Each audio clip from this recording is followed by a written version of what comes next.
Hey guys, what's up? We're going to do a not signed in beginner game, 15 plus 10, looking out for typical mistakes that beginners will make, and we're just looking for an opponent now. So the goal here is not just to beat up on lower rated players, although we don't know who we're playing, could be anyone at all, but to highlight mistakes and the importance of opening principles and general principles. So I'm going to play an e4 game. Alright, let's play... What should we play? We'll play a knight f3. The king's knight opening, very standard stuff. So obviously we are attacking this pawn, so it's very important to talk to yourself and to remind yourself of all the factors on the board. Okay, black develops a piece, which is good, and defends the pawn, which is good. So let's play a Ruy Lopez. I don't normally play this opening, and the issue here is that we're threatening now to eradicate the defender of this pawn here, so that we can then, in theory, capture the pawn. Cat's calling to her kittens. Alright, so black has now defended the pawn a second time. This makes sense. The downside of this move is that this bishop here is blocking in this pawn, which is then blocking in this bishop. So now we can, for example, we could play d3. We could potentially delete the knight and play this move. If they take, we can take back with the queen or the knight, but there's no real reason to do that. Let's just develop another knight. Again, controlling two squares in the center, and this knight here controls these two squares in the center. So we now have control over all four central squares with our knights. This is very natural. Black can do the same, of course, and also get ready to castle. So what we want to do is we want to show that this defensive move here, although we haven't continued to press on this pawn, that this is a slight weakness already in black's camp, which is that it's going to slow down the movement of the d-pawn and thereby also this bishop. Now the bishops always have two routes out into the board. Notice my queen's bishop here on c1 has to wait for one of these two pawns to move, or else it can never get out into the board. And one way is to move the central pawn, in which case you give the bishop this diagonal. Right, the alternative is to move the knight's pawn, which gives your bishop this diagonal. Okay, and very often the bishop will go to the second rank, or the seventh rank in the case of black, which is called the fianchetto. So it's also controlling some good squares and even pointing a rook on your opponent's side, same here, potentially. So, let's see what black chooses to do here. They might kick the bishop. This costs him a turn. Our bishop can always come back here, or straight to here, putting him on this diagonal, which is like the Italian diagonal, as I call it. This is because with the Spanish opening, or the Ruy Lopez, you move your bishop to here, looking straight at the king. The Italian game, if we'd have played this on move 3, this is the Italian game, so this is like more the Italian position, Spanish position. But here we are. Opponent's still thinking.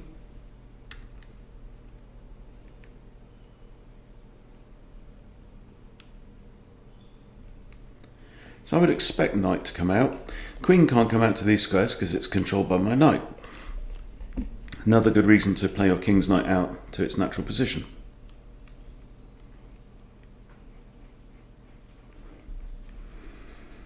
I don't think the move d4 is playable right now, although I am defending it twice.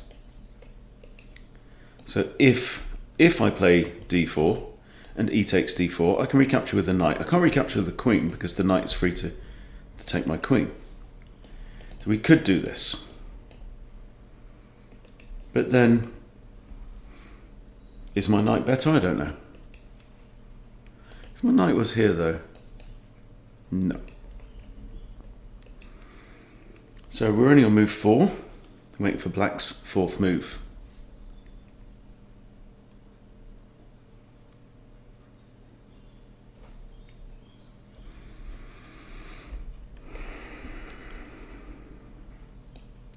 Obviously can castle my king. I don't necessarily want to castle immediately. I think the move d3 makes sense. Unleash my final minor piece. Gives me a light squared pawn chain. My light squared bishop is already on the outside of that pawn chain, which means he can't easily get back onto this side. But this is fine, because if my opponent's king castles that way, my bishop really does want to be on this diagonal anyway, where it's going to line up with the g8 square, which is where the king would go if it castles short. It appears that opponent has disconnected and will resign in a minute and a half.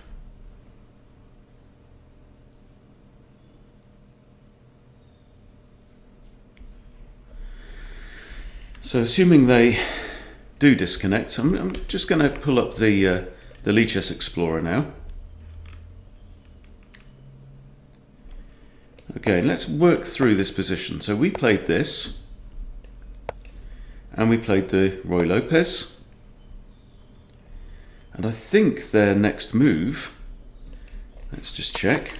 Yeah, their next move was bishop d6. So looking at, this is set at the breakthrough level. How good is that move? So normal a6 is a very theoretical move, aiming to kick this bishop away, or at least put the question to the bishop, are you going to take or not? Knight f6, 3 knights is very fair. d6 also. Bishop c5 is moving to the Italian position, as we've already said. Knight d4 is also played. Knight g to e7. Queen f6 is played here.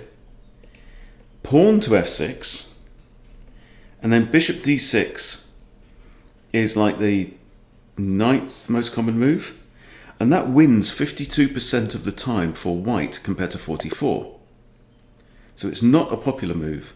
Let's check the Masters database from this position and see how often is bishop d6 played. Very rarely.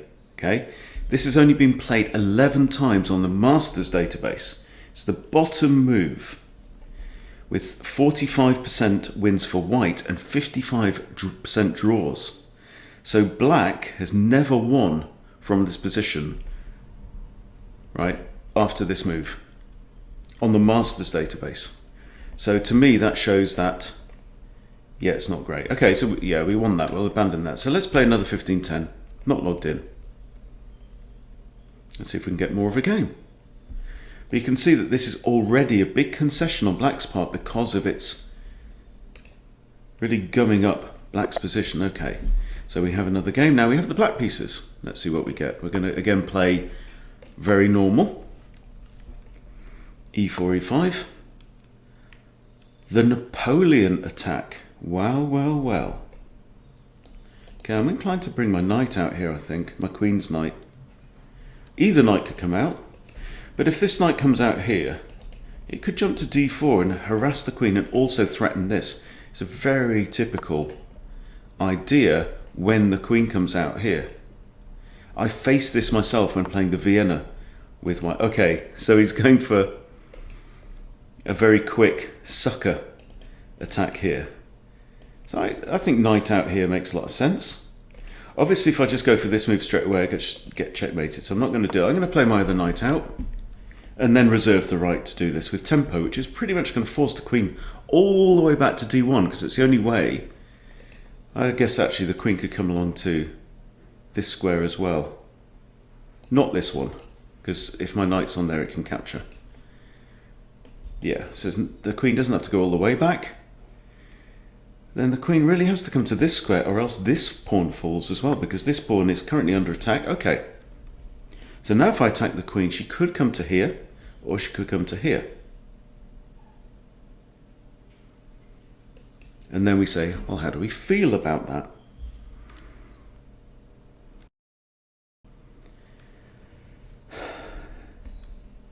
Probably want to bring my own bishop out as well, I think, here. So that I can push this, so that I can release this bishop. right? So this is what I'm thinking. I want to do this with tempo.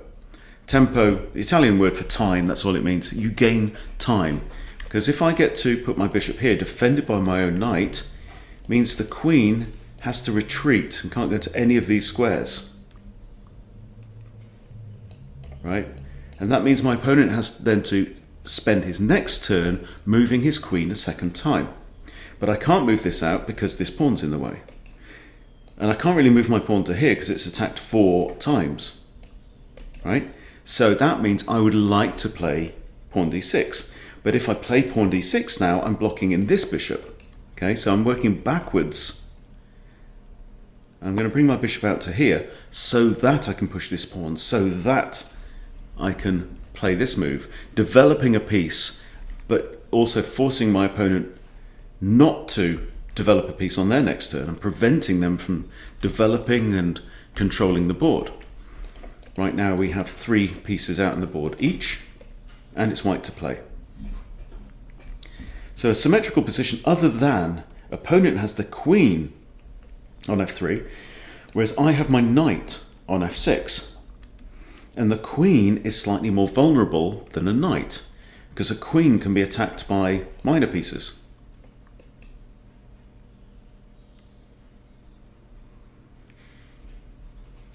So it's like he was going for a quick scholar's mate there, I think. This move is still there, but he has 2 reasonable responses to that. Notice this pawn is now defended by this knight as well. So that was not an issue.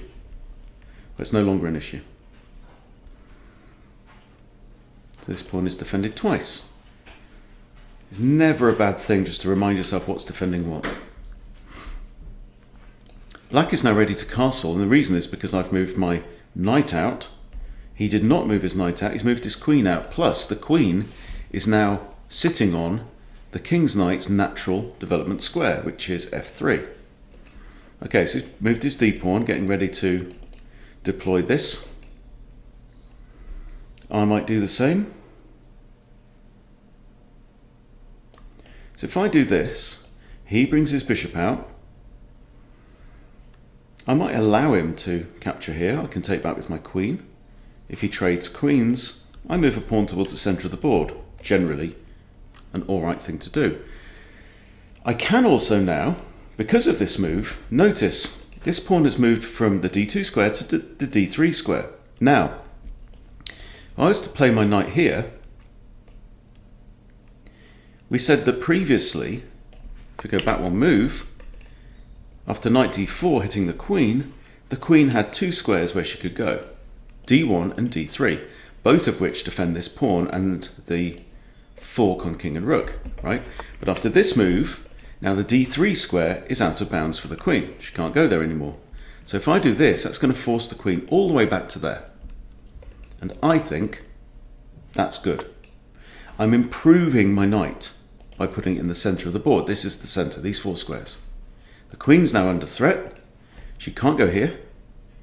If she goes anywhere else, like these squares, well, these are out because of my knight, right? This is not clever because of my bishop here. I move my d-pawn and she's hit again. So she now has to go all the way back to d1.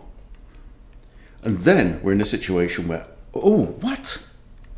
And that just hangs the queen. There we go. We capture the queen with check. Knight takes probably. And this is just winning. Also, this pawn now hangs. So I can capture that. It's got 1 attacker on here. There's no reason not to defend. Let's defend. So we're up a queen for a knight.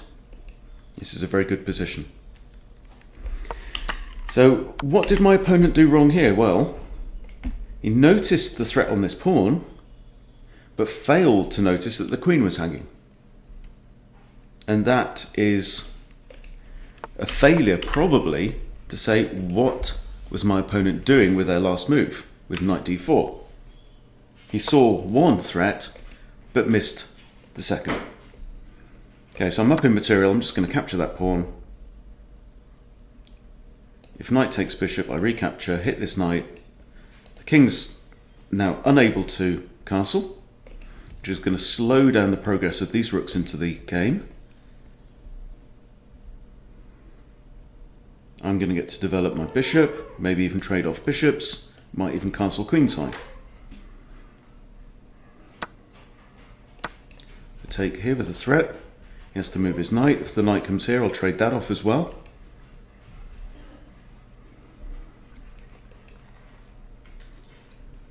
If the knight moves, I get to capture here, threatening the king, threatening f2 as well. Also with the idea of pushing d5, hitting this bishop, supported by my queen. Okay, there goes the knight. If I go here, he's got king here. That doesn't work. Right, if the king comes here, it appears to be a fork actually, but I can now capture on f2 with a fork of my own on the rook and the king. So it's a complete collapse here from white. And I've done nothing clever. Now white can resign. This move is coming. That also comes to tempo because the bishop has to move again. And my position is just tickety-boo. All right, let's grab the rook for free. This bishop now might come out, but what's it going to do? What can it threaten? Well, it can't threaten the queen. This is probably the best move because it actually traps my knight. The bishop can capture on there, the pawn can capture on here. It's a discovered attack by the rook. Okay, that doesn't do the job. It's threatening nothing here. I can actually develop my queen now with check as well. Bishop can't block because of my pawn. If the bishop moves, well, the bishop's actually defended, so this is okay. But this is check. So now he's got to move. Can't go to any of these squares. So he's got 4 choices. Bishop blocks is not an option. Now comes the sun again.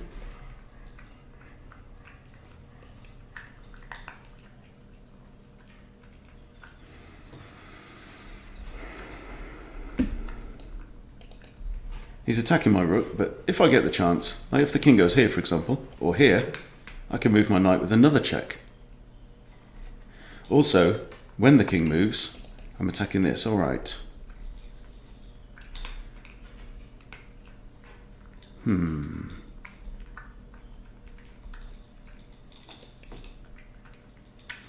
So now my knight is actually trapped. The king has trapped my knight.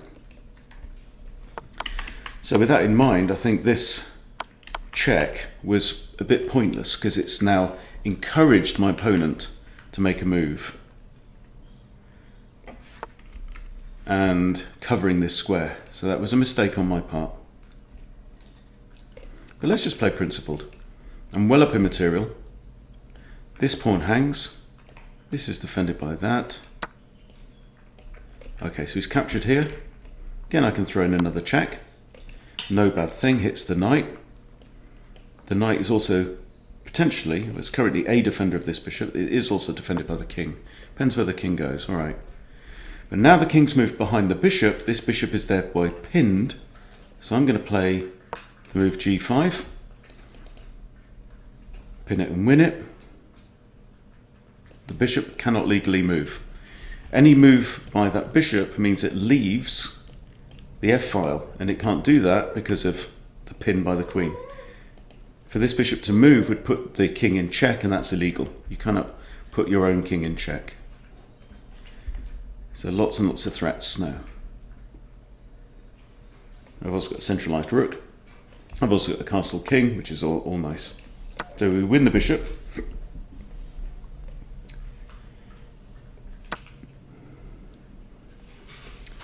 There's a potential check here, but I'm not too worried about that. I've got a hanging pawn.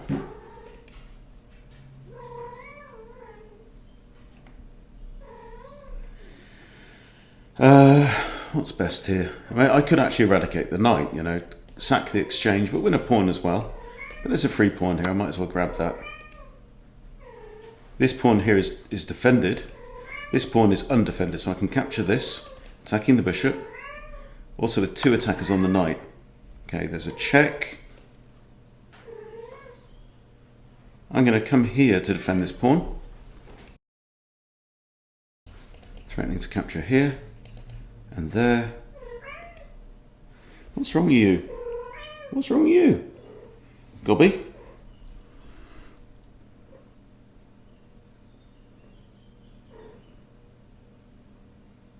So I hope you can all see the White's main error here, which was that he saw a threat from my move and then stopped thinking, stopped looking.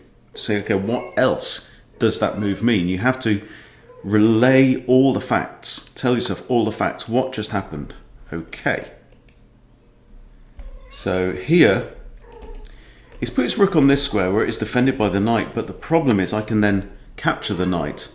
Whether king recaptures or bishop recaptures, this rook then hangs.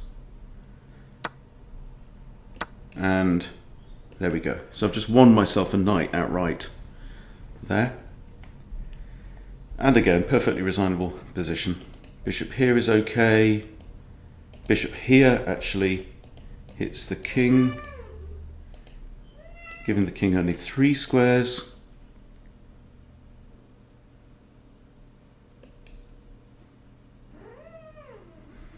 And I'm up a whole queen and a bishop and 2 pawns actually. What's more, all of these pawns, okay, well that's just suicidal. And all of these pawns can move, so there's no risk of stalemate. I want to engage my bishop, which I can defend. I want to engage my rook then, and just try and, this is fine. I have a check here as well. I have a check here, oops, I have a check here. I've been disconnected, have I? Okay, let's refresh the page.